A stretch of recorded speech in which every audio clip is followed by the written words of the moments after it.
ఒక చిన్న మాట చెప్పనా? ఈ ప్రపంచంలో ఏదైనా మనం ఏం చేయకుండా వదిలేస్తే అది పాడైపోతుంది. రెగ్యులర్గా సర్దకపోతే షెల్ఫ్లు డిజార్గనైజ్డ్ అయిపోతాయి.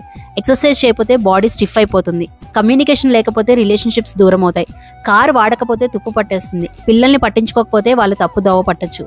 మనం ఎఫర్ట్ పెడితేనే ఏదైనా ఆర్డర్లోకి వస్తుంది. సో ఎఫర్ట్ పెట్టాలి. మన రిలేషన్షిప్స్ బాగుండాలి అంటే ఎఫర్ట్ పెట్టాలి. మన హెల్త్ బాగుండాలి అంటే ఎఫర్ట్ పెట్టాలి. మన ఇల్లు నీట్గా ఉండాలి అంటే ఎఫర్ట్ పెట్టాలి. మన పిల్లలు బాగుండాలి అంటే ఎఫర్ట్ పెట్టాలి. టోటల్గా మన లైఫ్ ఒక పద్ధతిగా ఉండాలి అంటే ఎఫర్ట్ పెట్టాలి.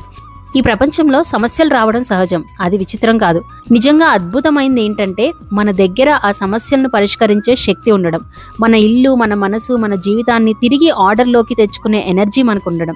మరి ఈ రోజు మీలోని ఎనర్జీని దేన్ని ఆర్డర్లోకి తెచ్చుకోవడానికి వాడుతున్నారు? దేన్ని పరిష్కరించడానికి ఎఫర్ట్ పెడుతున్నారు? మీ లైఫ్లో ఒక ఏరియా గురించైనా, ఇంట్లో చిన్న ఏరియా సర్దడం గురించైనా కామెంట్స్లో షేర్ చేయండి. అందరికీ ఇన్స్పిరేషన్ అవుతుంది.